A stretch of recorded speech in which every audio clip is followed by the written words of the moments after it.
प्यारे बच्चों, सुप्रभात। गणित की ऑनलाइन कक्षा में आप सभी लोगों का स्वागत है।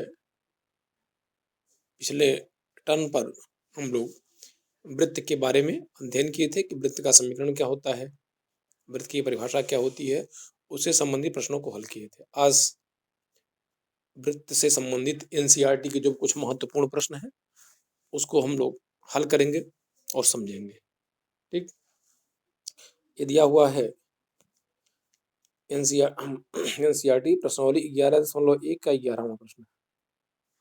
कारा बिंदुओं 2, 3 -1, 1, 3 से होकर के जाने वाले वृत्त का समीकरण ज्ञात कीजिए जिसका केंद्र इस सरल रेखा पर स्थित। फिगर बना हुआ देखिए,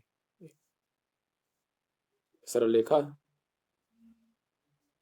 ठीक, तो यह वृत्त कहाँ से होकर जा रहा है? 2, 3। मान लीजिए कोई बिंदु है 2, 3 है और ये माइनस का मान ऐसे हो सकता है।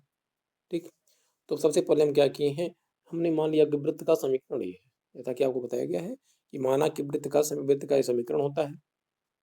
ठीक, इस वृत्त का केंद्र क्या होता है? एच का मान के होता है। ठीक, और त्रिज्या क्या होती है? आर होती है। इसका मान की और त्रिज्या आर होती है। तो हमने मान लिया कि वृत्त का समीकरण ये है। इसका मतलब इस वृत्त का समीकरण केंद्र एच का मान की और त्रिज्या आर। अब प्रश्न एक आ रहा है कि यह जो वृत्त है, ये वृत्त एक मतलब यह वृत्त जो है दो बिंदुओं से होकर जा रहा है, 2, 3 से होकर के जा रहा है। इसका मतलब क्या होगा कि यह जो बिंदु है 2, 3 है, इस समीकरण को क्या करेगा? संतुष्ट करेगा। संतुष्ट करने का मतलब कि इस समीकरण में x बराबर 2 रख देंगे, y बराबर 3 रख देंगे। तो देखिए x बराबर 2 रख दिया गया है, y बराबर 3 रख दिया गया है, ऐसे रख दिया गया है। ठीक, इसको जब हम हल कर रहे हैं, वर्ग पूरा हल कर रहे हैं, तो हमारा समीकरण नंबर 2 मिल गया है। ऐसे ये हमको समीकरण मिल गया। फिर क्या हो रहा है कि यह वृत्त कहाँ से होकर जा रहा है? -1, 1 से होकर जा रहा है। -1, 1 से होकर जा रहा है। इसका मतलब कि यह बिंदु भी क्या करेगा? उसको संतुष्ट करेगा। ठीक, तो पुनः वृत्त -1, 1 से होकर जा रहा है। इसका मतलब यह बिंदु जो है इस समीकरण को क्या करेगा? संतुष्ट करेगा। मतलब x बराबर -1 और y बराबर 1 रखने पर यहाँ रख दिया गया है और इसको हल करने पे आ गया समीकरण नंबर 3। ठीक, हम समीकरण 2 में से 3 को घटा दिए। लिखा हुआ है समीकरण 2 - 3, 2 में से 3 घटा दिए, एक समीकरण हमको ये मिल गया, समीकरण नंबर 4। ये हल करने के बाद ये आ गया, इसको हमने ले लिया समीकरण नंबर 4। हो गया। लेकिन एक कंडीशन और दे रहा है, कह रहा है इसका जो वृत्त हमने माना है, ये वृत्त हमने क्या माना है? x - h का whole square plus y - k का होल स्क्वायर बराबर आर स्क्वायर। इसका केंद्र क्या है? h का मान k है। तो कह रहा है जो वृत्त का केंद्र है h का मान k, यह इस सरल रेखा पर स्थित है। मतलब सरल रेखा का समीकरण दिया हुआ x - 3y - 11 बराबर 0। तो चूंकि केंद्र इस सरल रेखा पर स्थित है, इसका मतलब जो यह बिंदु है इस सरल रेखा के समीकरण को क्या करेगा? संतुष्ट करेगा। कोई चीज यहाँ लिखा हुआ है, क्योंकि वृत्त का केंद्र सरल रेखा पर स्थित है, अतः यह बिंदु क्या हुआ? इस समीकरण को संतुष्ट करेगा। तो x की जगह पे क्या रख दिया? h, और y की जगह पे k रख करके एक समीकरण हमको लिखा है 5।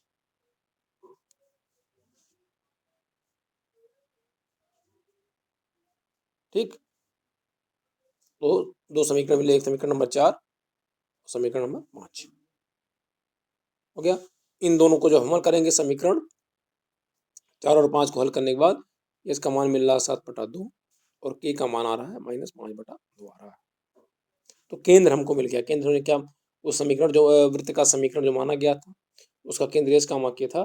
तो केंद्र एच का मान k हो गया 7/2 -5/2। केंद्र का निर्देशांक हमको मिल गया। केंद्र का निर्देशांक हमको मिल गया।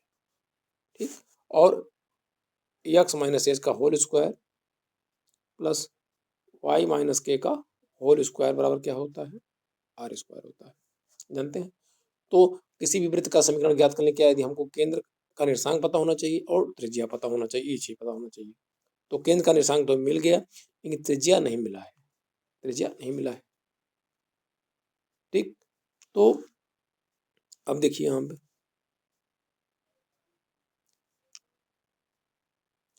यहाँ पे ये है और ये वृत्त है। ये कह रहा था कि यह कहाँ से होकर के जा रहा था?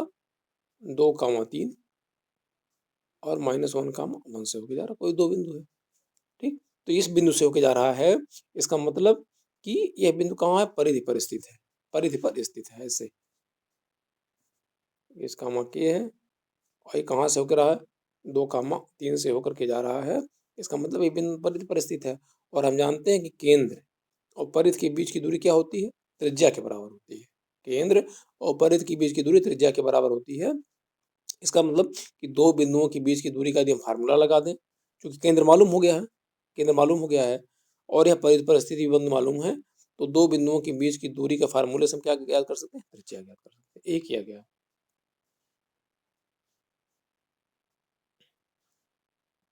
ये वही चीज किया गया है यहाँ पे, केंद्र मालूम हो गया। ठीक, तो दो बिंदुओं के बीच की दूरी का फार्मूला यहाँ लगा दिया गया, x1 - x2 और y1 - y2। 2, 3 से हो जा रहा था, तो 2, 3 को हमने क्या मान लिया, x1 y1 मान लिया। और जो केंद्र एच का मान के था -7/2 -5/2 हमने x2 y2 मान लिया। तो हल करने के बाद हमारा ये आ रहा। ठीक, ये आ गया। ठीक, अब हमको देखिए वृत्त का समीकरण ज्ञात करने के लिए क्या क्या चाहिए था, केंद्र और त्रिज्या। तो केंद्र ही मिल गया था और त्रिज्या ही मिल गया। तो एच का मान, के का मान और त्रिज्या आर का मान हम रख देंगे, तो हल करने के बाद हमारा वृत्त का समीकरण मिल रहा है। ठीक, तो इसमें दो प्रश्न दिए हैं, दोनों हल करिएगा। अगला प्रश्न देखिए, 13वां प्रश्न है उसी में। कह रहा कि 0, 0 से होकर के जाने वाले वृत्त का समीकरण ज्ञात करिए जो उन निर्देशाक्षों पर ए इकाई और बी इकाई का अंतःखंड काटता है। देखिए यहाँ फिर मैंने मान लिया हम वृत्त का समीकरण x - h का whole square plus y - k का होल स्क्वायर बराबर r²। अब वृत्त का समीकरण ज्ञात करने के लिए हमारा मुख्य उद्देश्य क्या होना चाहिए, केंद्र पता चल जाए और त्रिज्या पता चल जाए। और कहाँ से निकालेंगे, जो कंडीशन दिया हुआ है, ये फिगर देखिए बना हुआ है यहाँ पे, ऐसे है।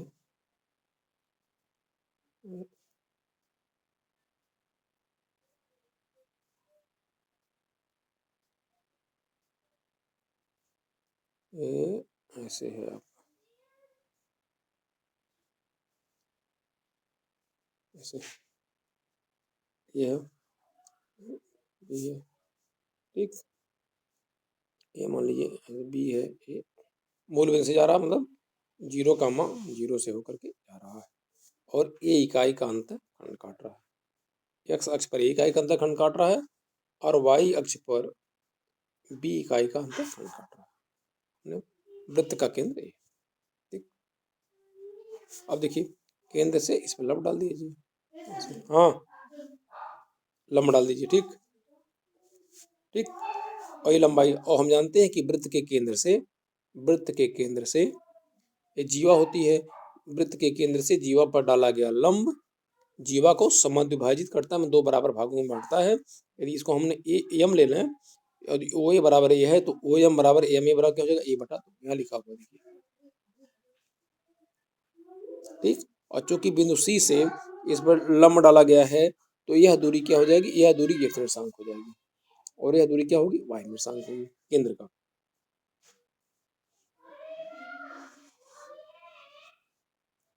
तो ये हो गया। इसी प्रकार OB बराबर देखिए, ये जीवा है, ये बी का एक अंतःखंड काट रही है, फिर केंद्र से इस जीवा पर लंब डाल दें हम, तो ON बराबर NB बराबर हो जाएगा B/2। तो अब देखिए इस बिंदु से, देखिए इस बिंदु से यहाँ लंब डाल दिया गया x अक्ष पर, इस बिंदु से y अक्ष पर लंब डाला गया है एक तरह से। ठीक, इसका मतलब कि यह दूरी केंद्र का x निर्देशांक हो जाएगी और ये दूरी केंद्र का y निर्देशांक होगा। इसलिए वृत्त का जो केंद्र होगा a/2, b/2 होगा। ठीक, तो वृत्त का हमको केंद्र पता चल गया। अब देखिए केंद्र पता चल गया और यह वृत्त कहाँ से हो रहा है, 0, 0 से होकर के जा रहा है। इसका मतलब 0, 0 उस वृत्त पर स्थित या परिधि पर स्थित है। तो हम जानते हैं परिधि पर स्थित बिंदु की परिधि से वृत्त के केंद्र की दूरी, परिधि से वृत्त के केंद्र की दूरी त्रिज्या के बराबर होती है। तो फिर वही दो बिंदुओं के बीच की दूरी देखिए, ओ मूल का निर्देशांक 0, 0 है और केंद्र का निर्देशांक क्या है, a/2, b/2 है। ठीक, तो दो बिंदुओं के बीच की दूरी का फार्मूला लगा लेंगे। ठीक, तो त्रिज्या निकल जाएगा, या ऐसे भी कर सकते हैं आप। हमको त्रिज्या किसके बराबर होगी, OC के बराबर होगी। OC के बराबर हो जाएगी, तो हम करें क्या कि पाइथागोरस प्रमेय से हो जाएगा, पाइथागोरस प्रमेय से OC बराबर हो जाएगा OM² प्लस CM²। ठीक, और CM किसके बराबर है, CM बराबर है ON। CM बराबर किसके है, ON। तो ON का मान लिख दिया गया है और हल करेंगे तो R का मान आ जाएगा। ऐसे भी निकाल सकते हैं, या दूसरा तरीका है कि दो बिंदुओं के बीच की दूरी का फार्मूला निकाल करके सीधे OC का मान निकाल सकते हैं यहाँ से, तो R का मान निकल गया। अब H कामा K का मान देखिए, ये बराबर क्या है, H कामा K हो गया, H बराबर हो जाएगा a/2, K बराबर क्या हो जाएगा, b/2 हो जाएगा, R का मान हो जाएगा। ये सब हम समीकरण नंबर 1 में रख देंगे, यहाँ पे जो वृत्त का समीकरण माना गया है, तो ये इस वृत्त का समीकरण निकल जाएगा। ठीक है,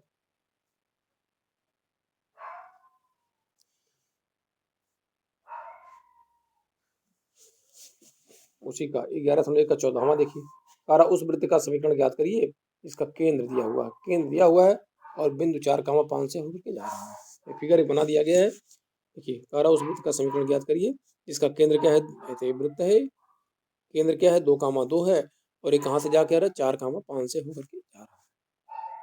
तो हमने मान लिया पूर्व की भाग जैसे मानते हैं, वृत्त का समीकरण ये है। अब वृत्त का समीकरण निकलेगा कैसे, वही एच निकल जाए, के निकल जाए, केंद्र का निर्देशांक पता चल जाए और त्रिज्या। तो केंद्र का निर्देशांक दिया हुआ है, ये वृत्त का केंद्र का निर्देशांक H, के दिया हुआ 2, 2 है। अब देखिए, यह वृत्त कहाँ से होकर के जा रहा है, 4, 5 से होकर जा रहा है। इसका मतलब जो 4, 5 है परिधि पर ऐसे ऐसे 2, 2 ये केंद्र है और 4, 5 से होकर के जा रहा है। ठीक, इसका मतलब यह बिंदु परिधि पर स्थित है और केंद्र और परिधि के बीच की दूरी किसके बराबर होती है, त्रिज्या के बराबर होती है। ठीक, तो देखिए, केंद्र मालूम है, परिधि पर स्थित बिंदु मालूम है, तो दो बिंदुओं के बीच की दूरी का फार्मूला लगा करके, दो बिंदुओं के बीच की दूरी का फार्मूला लगा करके हम त्रिज्या ज्ञात कर सकते हैं। इसको हम मान लें x1 y1 मान लें और केंद्र वाले को हम x2 y2 मान लें। ठीक, तो देखिए त्रिज्या r बराबर हो जाएगा √x1 मान हो जाएगा 4 - x2 2, x1 - x2 का whole square plus y1 - y2 का स्क्वायर, 11 कौड़ी में 13, कौड़ी में 13 निकल गया। अब वृत्त का समीकरण ज्ञात करना है, तो h मालूम है, k मालूम है और त्रिज्या भी निकल गया है। x - h का whole square plus y - k का होल स्क्वायर बराबर कौड़ी में 13 का स्क्वायर, और इसको हल करेंगे तो ये आ जाएगा। ठीक, तो यह अभीष्ट बिंदु समीकरण हो जाएगा। इस तरह से यदि केंद्र का निर्देशांक पता हो और वृत्त 4, 5 से होकर के या किसी बिंदु से होकर के जा रहा है, तो हम वृत्त का समीकरण ज्ञात कर सकते हैं। और इसी प्रश्नावली का अंतिम प्रश्न है, एक बिंदु दिया हुआ, कार्य बिंदु माइनस ये है -2.5, 3.5। ये पूछ रहा है कि क्या यह वृत्त जो वृत्त दिया हुआ है x² + y² बराबर 25 पर स्थित है कि नहीं। ये कह रहा है कि यह बिंदु इस वृत्त पर स्थित है, मतलब यदि ऐसे वृत्त है तो कह रहा है कि वृत्त पर स्थित है या वृत्त के अंदर स्थित है, ठीक, या वृत्त के बाहर स्थित है। ये कंडीशन पूछ रहा है, क्या यह वृत्त के पर बाहर या अंदर स्थित है। तो सबसे पहले जो भी वृत्त का समीकरण है, कोई भी कर्व हो, कोई जरूरी नहीं कि वृत्त ही हो, परवलय या परवलय आगे बताया जाएगा। माने समीकरण दिया हुआ है, देखिए तो दिए गए वृत्त का समीकरण ये है, ए, इसको हम पक्षांतर करके ये बराबर यहाँ है 0, ये बराबर 0 है, छूट गया है, ये बराबर 0। ठीक, अब देखिए यहाँ पे x² + y² 25 दिया हुआ है, हम पक्षांतर कर लेंगे, कोई भी वक्र रहेगा इसको हम पक्षांतर कर लिए, बाकी x बाएं साइड में कर देंगे और 0 दाएं साइड 0 हो गया। ठीक, अब बाएं पक्ष को हमने s मान लिया, s, तो s बराबर हो गया x² + y² -25। जैसे ऐसे भी हो सकता है, y² - 4x बराबर 0 दी हो, हम इसको s मान लेते हैं ऐसे, ठीक, इसी तरह यस मान लिया गया, तो हम यस मान लिया गया। अब क्या करते हैं कि यस यस जो आया हुआ है यहाँ पे उसी में दिए हुए कोऑर्डिनेट को रख लेते हैं, दिए हुए निर्देशांकों को रखते हैं। मतलब एक्स बराबर जो दिया रहेगा यहाँ लिखा हुआ है एक्स बराबर -2.5, एक्स बराबर -2.5 लिख लिए, वाई बराबर 3.5 लिखा है तो वाई बराबर 3.5 इसी में रख देंगे। यस बराबर आता है y square plus x minus, ऐसे आता है कोई समीकरण तो हम ऐसे एक्स का मान और वाई का मान रख लेंगे। ठीक, अब रख लिए और रख करके देखते हैं यस का मान निकालते हैं। अब यदि यस का मान 0 से कम आ रहा है, 0 से कम का मतलब निगेटिव आ रहा है, निगेटिव आ रहा है, तो जो बिंदु दिया हुआ बिंदु रहेगा वह क्या होगा, वक्र के अंदर स्थित होगा, वक्र के अंदर स्थित होगा। यदि यस बराबर 0 आ जाए, यस बराबर 0 आ जाए तो बिंदु कहाँ होगा, वक्र पर होगा, वक्र पर स्थित होगा। और यदि यस का मान ग्रेटर देन 0 हो, पॉजिटिव आ रहा है, तो बिंदु वक्र के बाहर स्थित होगा। ये कंडीशन है, लिखिए ये 3 कंडीशन है, yes less than 0, yes equal to 0 और यस ग्रेटर, ये 3 कंडीशन होता है। ठीक, तो सबसे पहले हमने यस को निकाल लिया ऐसे लिख करके, यहाँ बताया गया है पहले से, ये छूट गया यहाँ पे, इसको 0 कर लेंगे, सभी को पक्षांतर करके बाएं साइड में कर लेंगे, सभी पद को, दाएं पक्ष को 0 कर लेंगे, बाएं पक्ष में जो पद आ रहे हैं उनको हम यस मान लेंगे।